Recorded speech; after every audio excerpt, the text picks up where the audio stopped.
Hingga hari ke-10, kantor KPU Kabupaten Sorong Selatan yang masih disegel oleh masyarakat adat.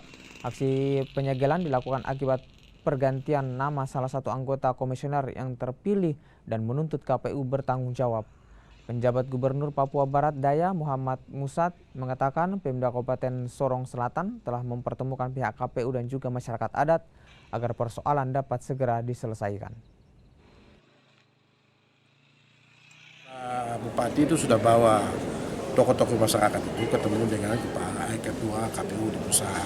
Dan kemarin saya bilang bahwa Bupati sedang tangani, ya nanti saya juga akan komunikasi dengan ketua KPU, ya karena itu kan persoalannya itu kan hanya karena terdaftar sebagai calon, ya di sipolnya itu ketuanya itu terdaftar sebagai calon, walaupun dia mengakui bahwa dia tidak pernah mengajukan nama dan sebagainya.